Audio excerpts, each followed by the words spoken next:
This is David Hay, and this is another edition of Haymaker as host.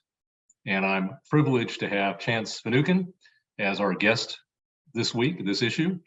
And Chance is at actually one of the kind of legendary firms in the investment business, Oxbow, which is based in Dallas, I believe, right? Actually, Austin, Texas. Austin, okay. Yeah. So got the Texas part right. You got that right. Our managing partner, Ted Oakley, started it in Corpus Christi, and now we're in 4 cities across Texas, but Austin is our main headquarters at this time. Well, I've got some good buddies down there who you might know. In fact, I think Ted attended a University of Texas game here recently with my good friend Danielle DiMartino Booth and my other good friend Jim Edsel. I think they had a great time, even though the wrong team won in that case. But yeah. So you brought up Ted, and he's got a great reputation in our business. I've listened to him a number of times, read his work, and it's got to be a fun thing for you to work with him. And I think this, instead of doing kind of the overview of Oxbow at the end, I thought we'd do it first. So can you give us a bit of background, when the firm was founded, what your investment approach is, when you joined the firm, and you are CIO currently, correct? Yes, that's correct. So Ted, it's been a joy to work with him the last 5 years since I joined at the end of 2017. Ted started actually a partnership in Corpus Christi with a couple other people he was working with, but Oxbow really came about in the last 10 or 20 years, trying to have more of a formal RIA type operation. And what Ted's found over the course of his career was interacting with business owners after they sold their companies.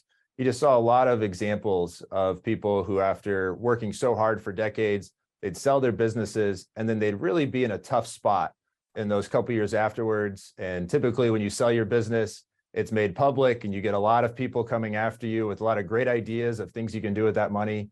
And if you haven't thought about next steps you want for your life and what you want to do with your time, as well as what you want to do with this new wealth, you can lead to some poor decisions and end up really cutting into what that nest egg was going to be for the remainder of your life for your family.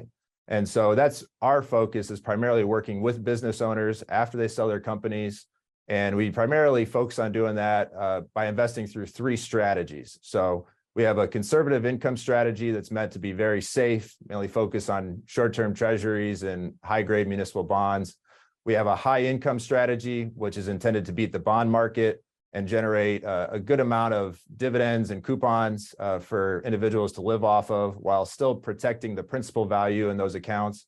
And then finally, we have the long-term growth equity portfolio, which is trying to invest in competitively advantaged businesses that are often growing at double-digit rates. And our intention there is to buy them when they're undervalued and trying to hold them for a handful of years at a time, not turn over the portfolio too quickly, and just let those portfolios grow with the company growth over time. Great, that's a good overview. And as I said, your reputation precedes you. You are very highly regarded. And it's fun to chat with you because you guys actually manage money and you pick individual securities. I mean, you do deep research. And that's actually very similar to what our firm does as well. And, frankly, I mean, we are both active managers, and the way the world has evolved, we've almost become endangered species. And I would imagine, given your business orientation, you believe that active management is going to have a comeback and is no longer going to continue to, play second fiddle to passive. But I don't want to put words in your mouth. Is that pretty close to what you believe? And if so, how come? Yeah, we would agree with that. Especially, I think what we've been noticing in research that we've been doing the last year or two is that this next decade, we think, is going to play out differently than what the 2010s looked like, where you basically could just invest in a lot of index funds and hold them for year after year. And you always seem to get 10, 12, 15% growth in your portfolio every year. Any dip in the market would only last for a few months, and then you started going up again. And we think this is going to be a different environment for the next decade, where active management and really having somebody being able to maneuver and adapt and be flexible in the portfolios is going to be more valuable. The best example, if it plays out this way, would be what we saw from the late 1960s to 1982, where you saw the market go up and down through 3 recessions, but really not go much of anywhere. and you lost purchasing power because of the high inflation during that stretch of time.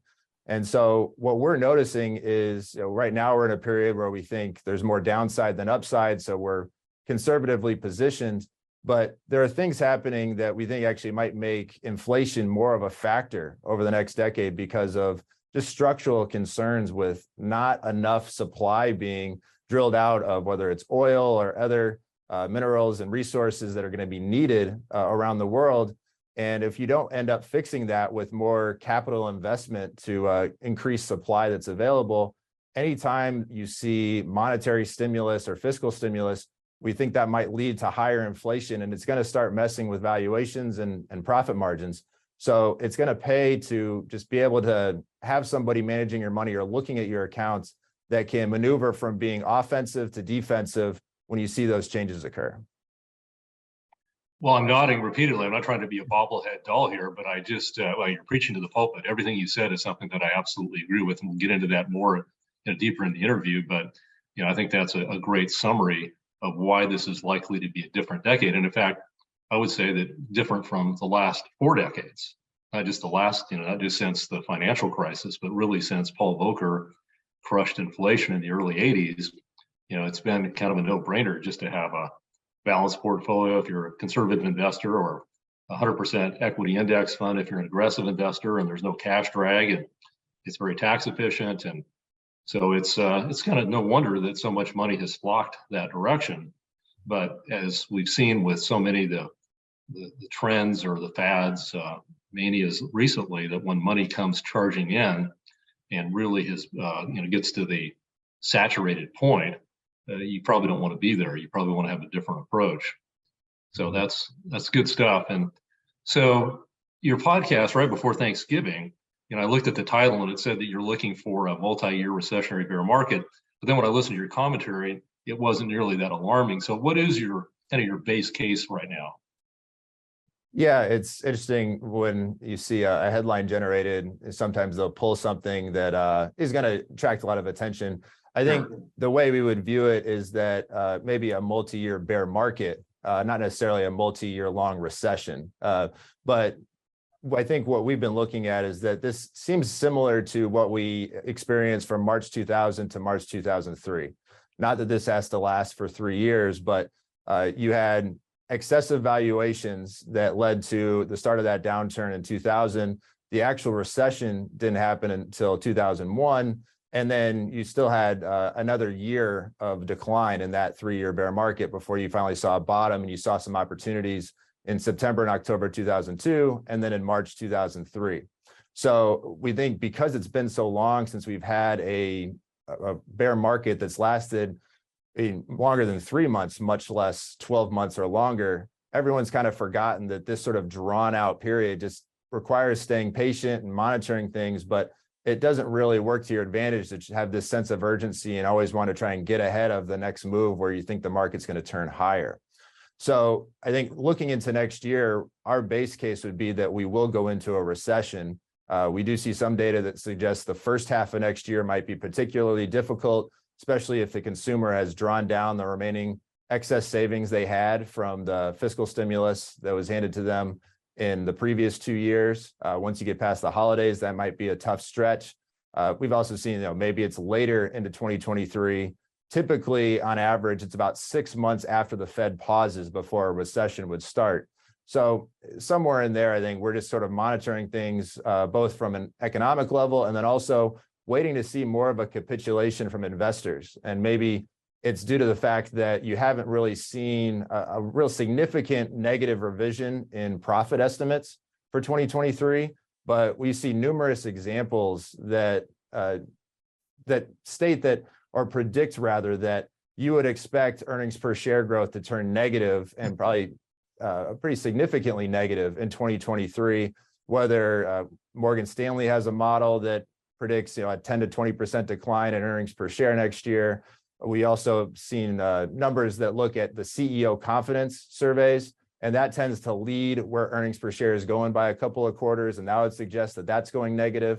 So things like that, I think, tell us that there's still more adjustments that people have to make to their expectations. and that might lead to more selling and better valuations where we might become more interested. But as of now, with where the market's trading, we'd say it's pretty averagely valued or even a little overvalued. I want to come back to that earnings recession topic because I think it's such a critical one, and also even Morgan Stanley. I'm glad you brought that up. But getting back to the point that you made about capitulation or really lack thereof, when you see the kinds of inflows that have occurred in a bear market year, it's pretty amazing. It's really the antithesis of capitulation. So that's another thing to be concerned about. I think it gets to your point that it's been so long since we've really seen a long-lasting grinding bear market. I'm old enough to remember the 1970s, and actually started in the business in the late 1970s, but was an investor in the early 70s. And that was pretty much a lost decade. And you pointed out actually from 1966 to 1982, Dow basically traded from 1,000 to at the peak to 600 or so at the trough, and you lost a lot of ground to inflation in that period of time. But that's so far in the distance past. Even the 2000, 2003 one that you brought up, which by the way was a pretty mild recession, and yet it was S&P went down close to 50%, and the Nasdaq went down nearly 80%. So it does go to show that even with a mild recession, you can have a very nasty market. So good points. And then if we look at recently, like last week, the stock market went into party mode, and we've had a very nice rally. But last week's was kind of the crescendo of that rally based upon Jay Powell's perceived dovish speech at Brookings. So do you think that the market perhaps is making a mistake and perhaps misread that by thinking that he's done some kind of dovish pivot? Yeah, we would think that they did misperceive his comments. And I watched a good portion of that interview, and he did sound like his tone was softening, but all that matters is the numbers. And whether you think they go above 5% or a little bit below 5% for where the peak rate is in the Fed funds rate that they're going to get to next year, it really hasn't changed much, hasn't changed a great deal, despite maybe a little bit of a change in tone in the commentary. So if they're still raising rates into February of next year, probably get somewhere between 4.5% and 5% in that peak rate, and then their intention is to stay there for essentially all of next year, I don't think people realize what that does to profit margins and your cost of capital. If we're going to stay at a nearly 5% rate on the short end, what that's going to do for anybody who's got to refinance debt or any M&A transactions that might continue to stall. You're probably not going to see a lot in the way of IPOs. And then if inflation stays higher, which we think it'll stay at least at a mid-single digit level through at least the first few quarters of next year, it's going to continue to be an issue on a profit margin side.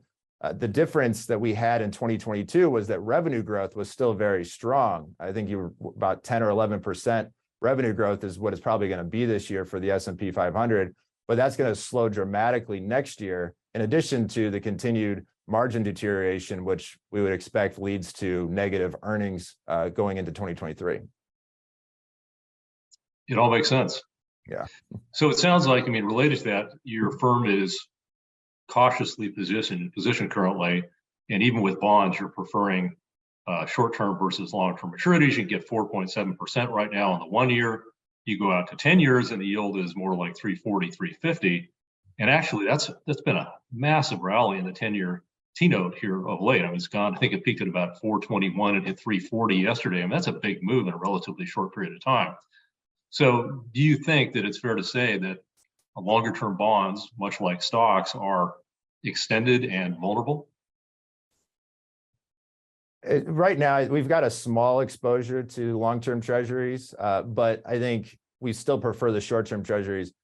Typically, if this sort of recessionary type atmosphere plays out, you will see the long end of the treasury curve come down by about 150 basis points on average. So if the peak really is in at about 4.2%, like you cited, then that means maybe we come down to as low as like 2.5% or even a little bit lower into next year.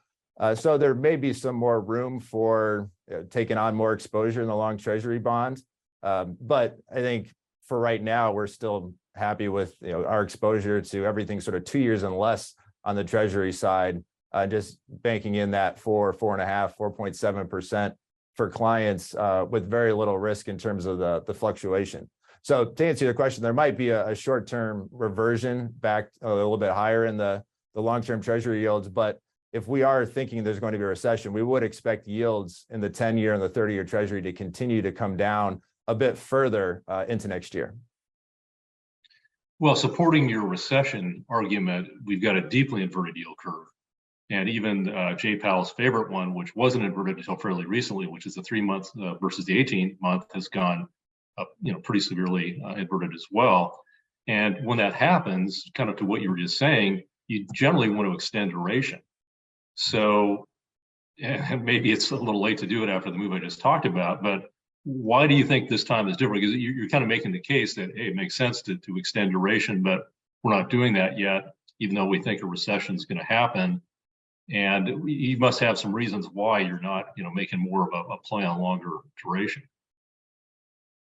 Yeah, I think the main reason for us just going through this 2022, basically since 2007, the certain characteristics that you could kind of play in the long-term treasury bond market played out very consistently in terms of opportunities of when to add your exposure and then when to reduce. And this year caught us off guard. I think we increased our exposure to the long treasury bond at a point in time that, looking at 15 years worth of history, would have been the right time to add exposure. And I think people who had gotten used to that, we talked to Lacey Hunt and Van Hoisington, who have an excellent long-term track record in the long treasury bond. But everyone who had that sort of mentality got caught this year. And we got caught a bit as well with a little bit too much exposure, and rates went higher than they previously ever had during this sort of a cycle. So I think we're just trying to keep a little bit more of a moderate exposure, and that we think this now has taken hold of what we thought was happening earlier in the year. We think that's now happening. So to your point, it is sort of a time that you'd want to be taking a little bit more exposure to the long treasury bond, but we're trying to still have some humility, just knowing that these factors are playing a little bit differently than what they have the last 15 years. And we want to have a little bit more confidence in what variables are most important if this is going to be a little bit different environment for bonds going forward. Well, it's a good point, and I share your, I wouldn't say confusion, but I guess maybe your ambiguity about the bond market right now, because in the past, whenever we've had an inverted yield curve, portfolios that I run, bond related, we've extended maturities and duration. But this time it's tough. It's been tough because you've had such a high inflation rate. And I think in listening to your recent podcast that you believe the Fed is likely to have to kind of throw in the towel at some point on their 2% inflation target and accept a normalized inflation rate that's more like 3, 4, 5%. And if so, that means, buying a 10-year treasury yielding 3.5 is not exactly a great, longer term investment. So again, I don't want to put words in your mouth. I mean, do you think that we're looking at a structurally higher inflation period for the next 5 years or so? Yeah, we would say that's possible. If you go back 20 or 30 years and the average inflation rate was more like 3%, then it fell to where it's been more like 2% the last 10 or 15 years. And we think it's definitely a possibility that you have to factor into your portfolios that we're headed back to that higher inflation level through a cycle.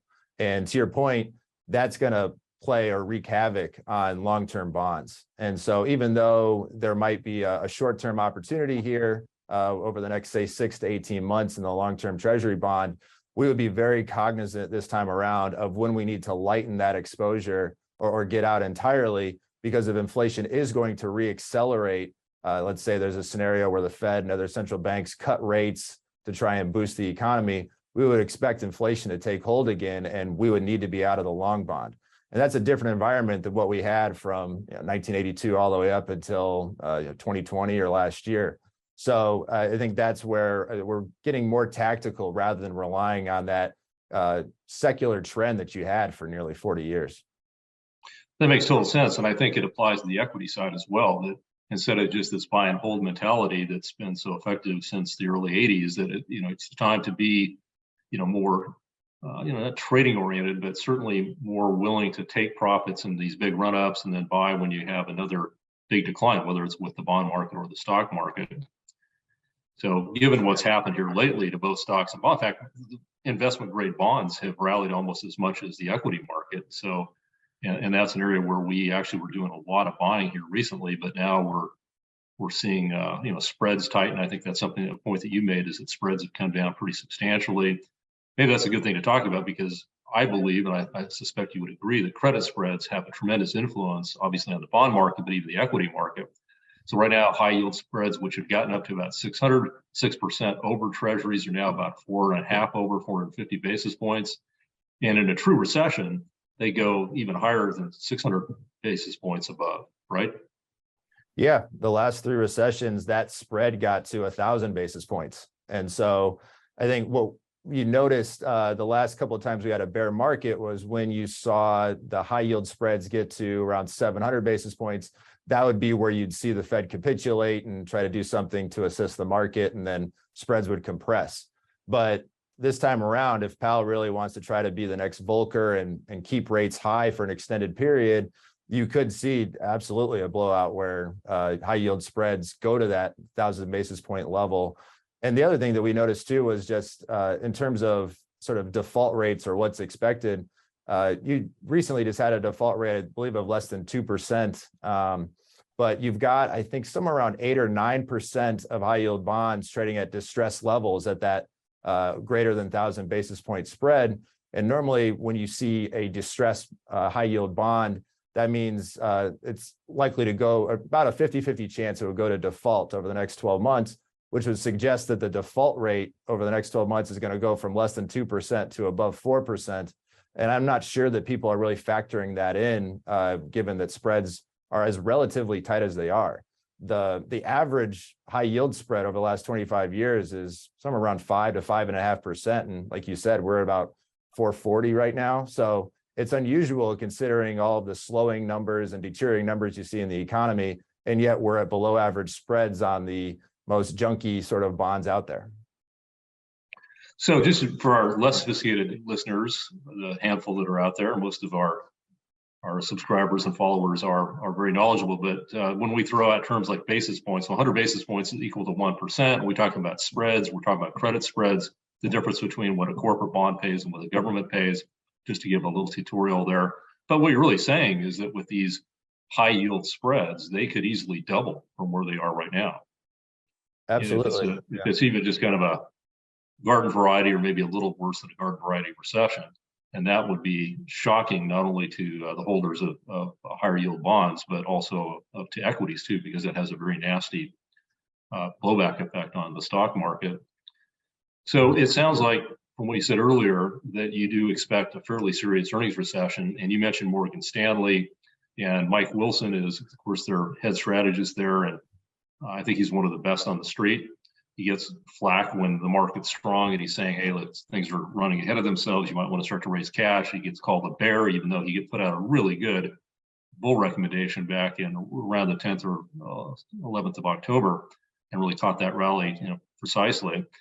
So also, perhaps this is going to increase your conviction about the earnings recession call, because CNBC's most famous talking head, I don't think I need to mention a name here, thinks Wilson is wrong. He was dissing him actually earlier this week. He thinks earnings will be fine outside of technology. He also thinks that there's not going to be a general recession. His forecasting record is, to say the least, not the greatest. So again, you may take some encouragement in that. But anyway, how far above trend do you think corporate profits are currently? We actually saw this chart that it stretches back 20 years. Artisan Focus Fund, the money manager for that mutual fund, posted a chart in his most recent quarterly letter just looking at the trend growth rate in the S&P 500.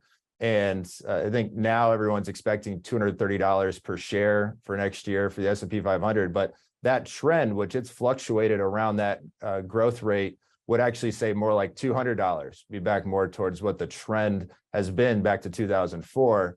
And everyone, I think people are assuming 250 for 2024 for earnings per share for the S&P 500. So it just seems like everyone's kind of extrapolating out the growth rate that came out of the pandemic and all the stimulus that we had, and money being shipped off everywhere to buy all sorts of goods, and then shifted over to services this past year as people were able to go out and travel and do more experiences. But we think that getting back closer to that $200 number is probably more likely over the next 12 to 18 months.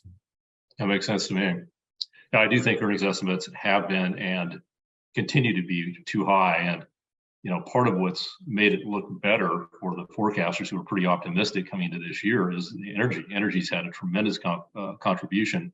I believe if you back out energy, the earnings have already gone negative, and it's going to be difficult for energy to continue to have the kind of numbers that they've had, especially with oil pulling back. We'll get to energy because I think that's a pretty interesting setup that's going on there right now. But does it concern you that the majority of economists, first of all, they are saying, a slight majority is saying a recession will happen, which is pretty unusual. They typically miss it, but they do believe, and I think Wall Street in general believes it's going to be a mild recession. Does that concern you? Do you think the likelihood is that they maybe have the recession call right, but the severity wrong? Yeah, that could be. I think we share your sentiment that if all the economists agree with you, you probably need to double check your thesis. But I think there's enough data and numbers to suggest that that is the outcome, and it's just interesting. Maybe because it's been so drawn out, people have had time to come to that conclusion. Yeah, it absolutely could end up being more severe than people expect. One thing that's interesting that we've been looking at is just, for instance, the unemployment rate, and labor has remained strong, but labor is sort of the last lagging indicator before it turns over into a recession. And actually those three recessions in the 1970s and early 1980s, it wasn't until several months into each recession before the monthly non-farm payroll numbers actually turned negative. So people think that, oh, look, the labor economy is good, everything's fine, but that's going to be the last thing that shifts. And the thing that I don't think people realize, like, for instance, the Fed's numbers for next year, I think that's just a little bit naive. They're saying, oh, well, right now the unemployment rate's around 3.5%. We think it could go up to 4.4, something like that. But if you look at every single recession going back to 1949, the lowest amount that the unemployment rate increased by was 2.2%. And the lowest peak unemployment rate coming out of a recession going back 70 years was 6%. So if we're at 3.5 now, if we go into a recession, there's no way we're not getting to at least 5.5 or 6%. And the unemployment rate, which seems to be lower than what everybody is anticipating. Yep, I'm right up there with you. And you made a great point that, this is one of the interesting things about the Fed currently is they seem to be focused most of all on two things: the jobless market. They actually do want to see the jobless rate go up, which is unusual for the Fed. But that's because of their second main focus, which is inflation, trying to get inflation down as close to 2% as they can.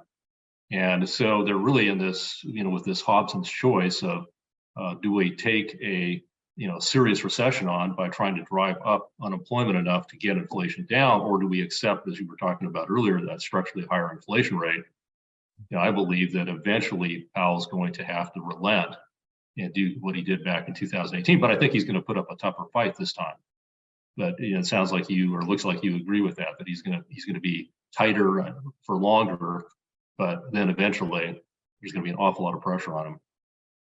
Yeah, we agree. It's going to be interesting because I think he has every intention of trying to keep those rates high for as long as he can. And I think there was an economic paper that Jason Furman cited in a Wall Street Journal op-ed that showed that you need to get unemployment rate up to 6% to get the inflation rate down to 2%. But that's going to be painful for the economy and for a lot of people if Powell is willing to wait that long and see the unemployment rate increase to that level.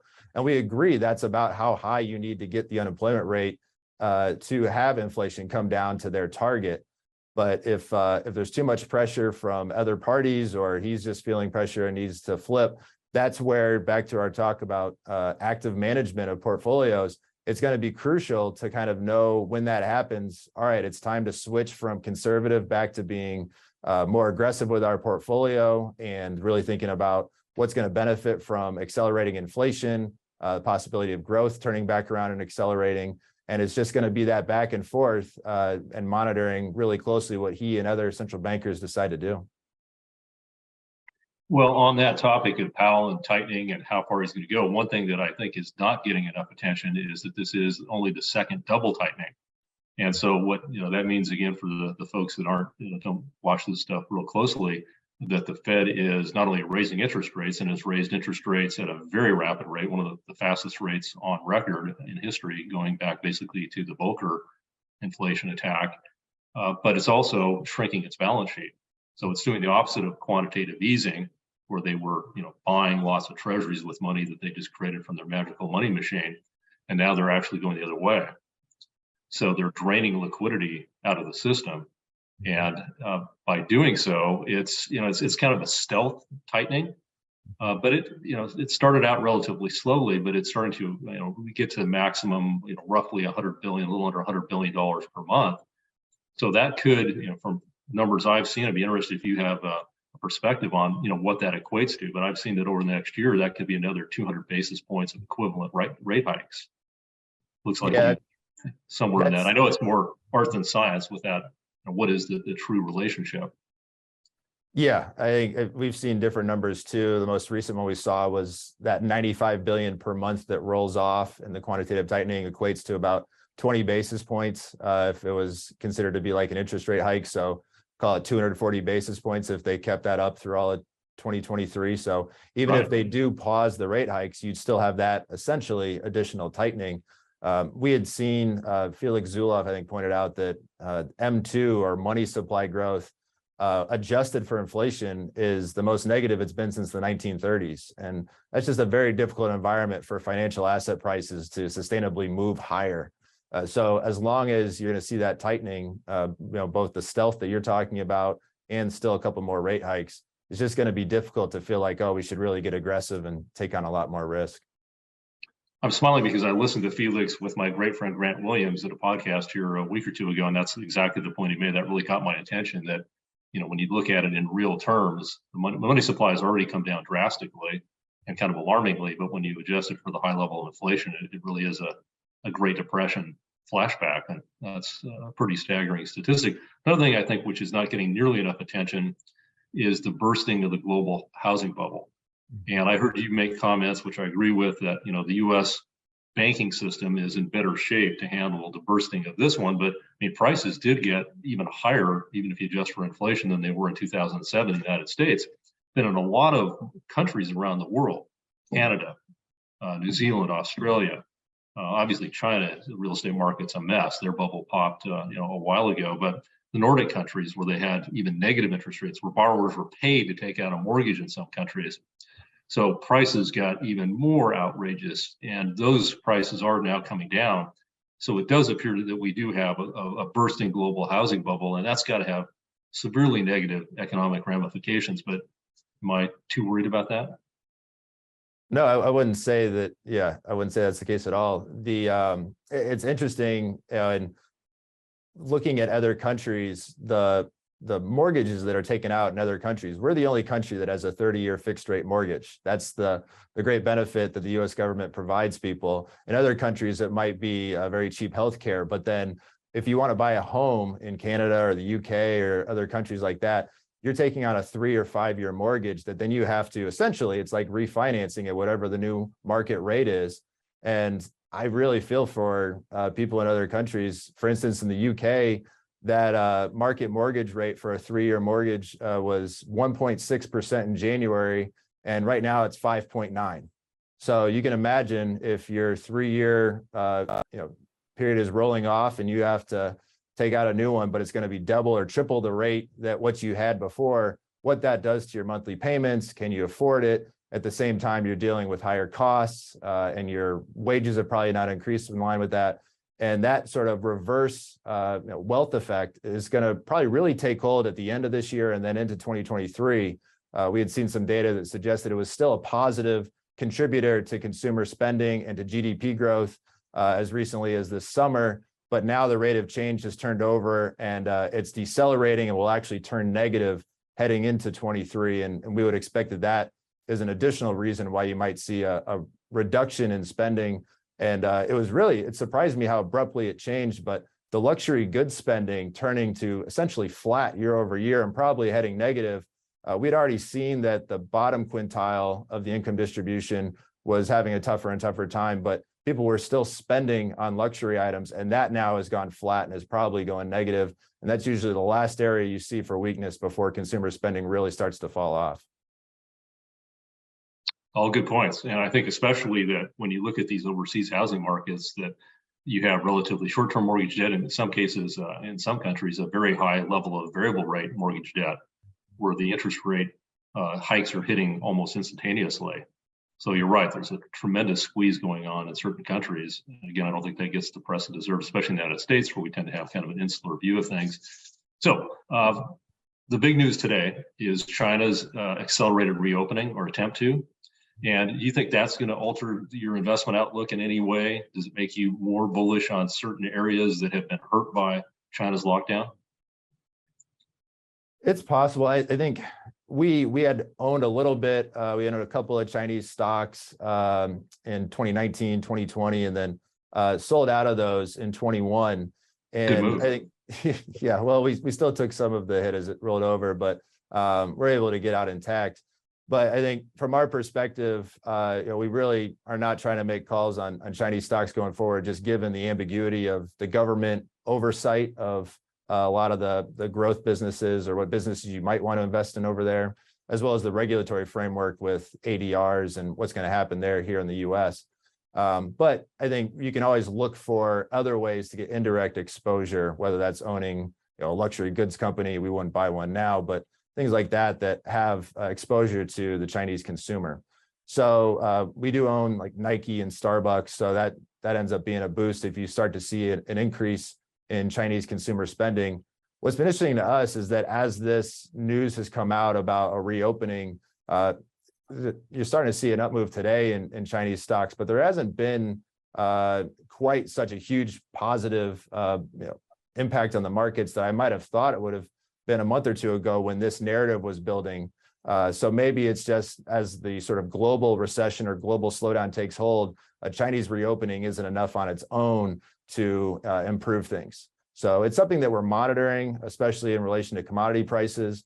But you haven't really seen that affected in the oil price, which was a big part of the narrative for the oil price hanging on, and energy stocks staying higher. And right now that has continued to sort of move down on average in recent weeks.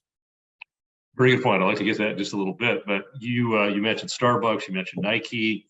I believe you also are bullish, or you own some dependable growth stocks like Visa, MasterCard, O'Reilly. But they're all great companies and they're in long-term uptrends, but they're not cheap. I mean, they're relatively pricey. So are you actually willing to buy them here? I mean, I know if you have a new account, that's one thing, but as far as for existing accounts, are you committing new capital to those kinds of names, or are you going to wait for a pullback? What we do, and the beauty of having separate accounts rather than say a one mutual fund or ETF, is that we can have good price discretion of when we buy in. So what we typically do is we've got our list of companies often that we've owned for years for our existing clients. And we try to hang on to those winners until you really see either fundamental or price trends break down. And then we have a consideration of whether we want to liquidate the holding. So we'll keep the positions that we've owned for years and the names that you've mentioned. But when they're trading above our fair value, we're not going to jump in and buy for a new account that wants equity holdings.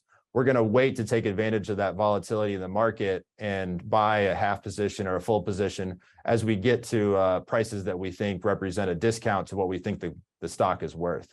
And so that allows us over the course of several months or quarters to be able to build in that portfolio for a new client, but at a price that we think, all right, we're not overpaying here. We're getting things at a good level that we think will generate a decent return that will be able to grow over time. And it also saves some liquidity for if you have a real big sell-off, then we've got a lot available to really take advantage. And for instance, in March 2020, that was a really great time that we had some clients that we just had in the conservative strategy and maybe the high income strategy. But then when things started to really break down in mid-March of 2020, we could call them and say, all right, now's the time. We really want to get an equity portfolio going the way that we discussed, and you're able to buy in at great prices.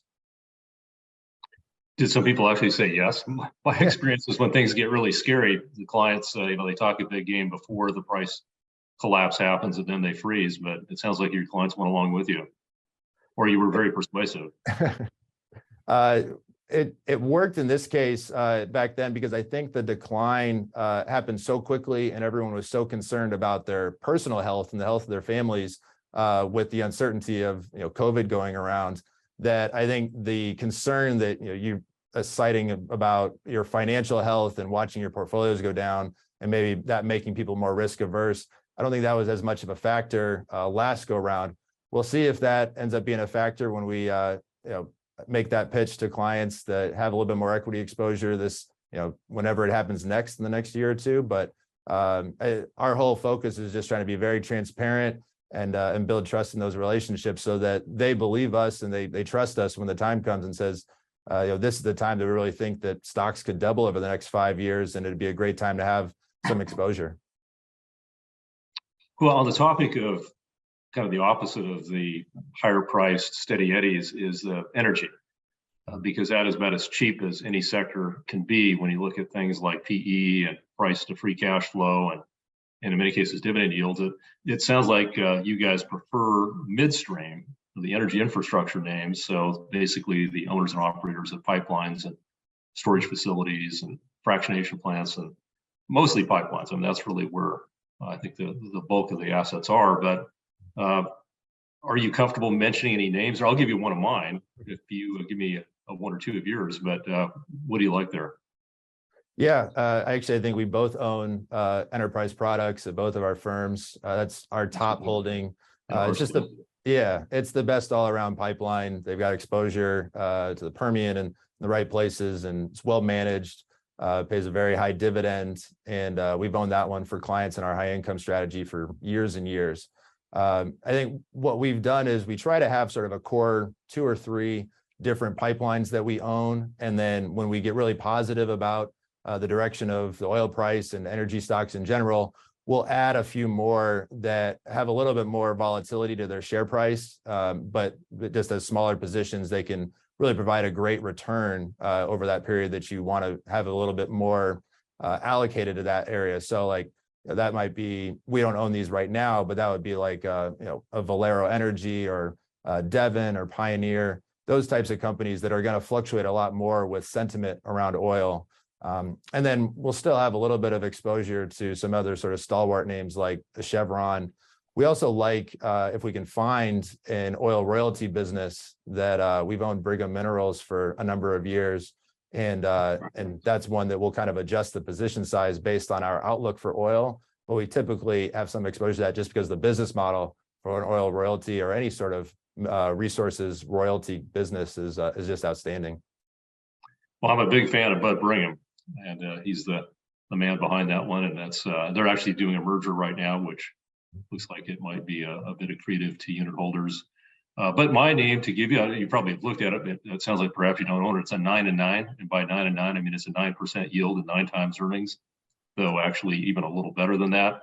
And it didn't cut its distribution through the 2 different oil busts that happened. One being most recently to COVID, and then the breakdown that happened back in 2014-15. But it's like most of these companies, a great thing that unlike back then when there was such an investment cycle going on, it's the same thing you were talking about earlier, where it's very hard, number one, to build a new pipeline, but they're also they're opting to pay down debt and to buy back units, which is just that we never thought that would happen in midstream. So this one is MPLX, which is basically the midstream entity for Marathon. So it's and they just continue to perform very, very well, and it's just remarkably cheap. But you're right, enterprise is the class act, and it's actually not gone up that much this year on a really good year for midstream. I think it's only up 14% or so. Mm-hmm. Pretty good entry, actually. Yeah, actually, we still think it's undervalued today. So that is one that we look to buy for new clients in the high income strategy. And we've owned MPLX in the past. That's one of our preferred MLPs. And it's probably one we would look to own again when our outlook turns more bullish on oil. I think right now it's just it's an interesting period. I remember you talking about it. I listened to your interview with Grant Williams, and it's just an interesting time because that structural deficit between supply and demand has not been improved because there's not enough capital spending in the industry to drive that supply higher to what we need it to be. And yet, when you've got demand declining due to all of the monetary tightening around the world and potentially heading into a recession. During an oil bear market, it typically takes over a year to play out, and the average price decline is about 60%. And so we've kind of been monitoring both sides, and I think that's why we took our exposure down in the first half of this year to oil in the high income strategy, but we would be monitoring it so that we have an opportunity and make sure we take advantage to add back to that exposure in high income, and probably add some in the equity strategies as well when the time comes that we think the demand is going to turn, and then that structural imbalance will start to become the prominent factor again. Well, on the oil topic, there's a couple of things that I don't think I've ever seen before. One is that you're talking about oil could go down 60%. It's down 40% already, and not abnormal. With the recession clouds building on the horizon. But what is abnormal is when you look at inventories, particularly if you adjust for the SPR, Strategic Petroleum Reserve releases. Inventories are not just low; they are stunningly low, like dangerously low. So I've never seen oil prices come down like this with the kind of inventory situation we have, and as you point out, the chronic underinvestment. So it seems like there's just quite a disconnect between the actual physical demand and supply for oil versus what's happening in the paper market. And I'm sure you're aware of this, but I don't think many of our listeners are, that the paper market for oil is about 30 times what the actual physical market is. And most commodities, it's more like 3 to 4 to 5 times. So what's happening in the derivative market, the futures market primarily, overwhelms what's going on in the cash market. And you can get these real odd divergences at times. But I have to say, this is one of the strangest ones I've ever seen. But also under the kind of the Ripley's Believe It or Not category is the fact that you've got XLE has actually had a killer year, despite the fact that oil prices are down. And since early August, oil prices actually have fallen a fair amount, and XLE has gone up, which is, the energy ETF that owns a lot of those names you were talking about. So what do you think the reason for that is? I mean, this the divergence between the equity performance and the actual commodity performance. The only thing I could think of would just be that people are seeing through the short-term cyclicality and looking at the structural concern and thinking that we're not going to fall for this. We know where the end game is going to be, and therefore we're going to stay owning these different oil stocks. And we had looked early in this year when oil was trading about at the price that it is now. XLE was trading between $60 and $70 a share. And so we were always thinking, okay, if it got back to that level, then we'd start looking to try and maybe pick off some names and increase our exposure. And what's ended up happening is, as you pointed out, it's still staying up in the 80s in per share levels for XLE, and has not followed the oil price back down. So I think it's just sort of a tug and pull between which is going to win out. Is it going to be the economy if there is a recession and demand comes down and that oil price continues to fall? Or is everyone really just going to ignore that part in the short term and stick with owning all of these stocks? And I guess right now we're sort of just kind of have a little bit of exposure to each side is really the only way, because we just don't know which way it's going to go. Historically, you would say the oil price will win out and the stocks will follow. That's what happened both in the .com 3-year bear market, as well as the 2007 to 2009 recession and bear market. Oil price stayed up into June of 2008 and then finally rolled over, and the stocks followed. So we'll see if that's the case this time. But right now, the prices that are, the oil price that's being embedded for where these energy stocks are currently trading is significantly higher than what is actually on the market right now. Yeah, I think if you look at you mentioned 07, 09, so the Great Recession, and I believe for the year 2009, oil demand, or maybe during the worst of the recession, oil demand fell about by an annual rate of about 1.5 million barrels a day. But that's about what we've got OPEC saying they're going to cut net, and China reopening probably will be another 1.5 million barrels a day, because their demand is down at least that much due to all their COVID restrictions.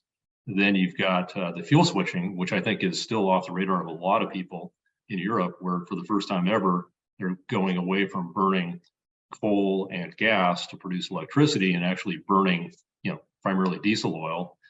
So it's you add all these different things, and you've got like 5 million barrels a day of, plus Russia, and the fact that Russia is probably going to lose some degree of output, although they're pretty clever about how they get around the sanctions. But nonetheless, it looks to me and to us like you've got multiples of whatever the demand shrinkage might be due to a recession. So, but it is interesting. It's almost like oil itself is now a better buy than the equities, but they're both probably attractive. Yeah, that could be. And if this, if the scenario you're outlining where all those different puts and takes lead to the oil price moving higher, that would just accentuate in our mind the final outcome for the economy, where that leaves inflation up for longer and really puts central banks in a tough spot in terms of having to leave rates higher for longer, or you just let inflation go and it really stays higher for an extended period. That's a good point. It seems to me that could be one of the big surprises of the first half of next year is another spike up in energy. And I did hear that famous talking head from CNBC today say that you should sell oil into this little mini rally we had today on the China reopening news.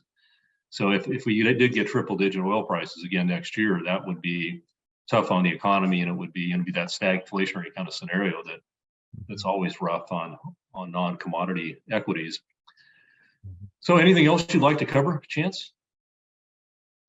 No, I think we've hit just about everything. I think one other thing that we just saw that was interesting, I get asked a lot about financials, and one other space, I don't know, your exposure to that, but typically you've got two different types of financials. You've got your banks and your consumer finance names that move a lot more with the economy, very cyclical. And then you have your insurance businesses and insurance brokers. And we had read a report recently that just pointed out that this is probably the best past year for insurance and insurance brokers in a long time, because that's where everyone's hiding along with other defensive sectors. But historically, when that happens, you don't usually want to be in that space much longer. And those are businesses that in our estimation are undervalued or overvalued today.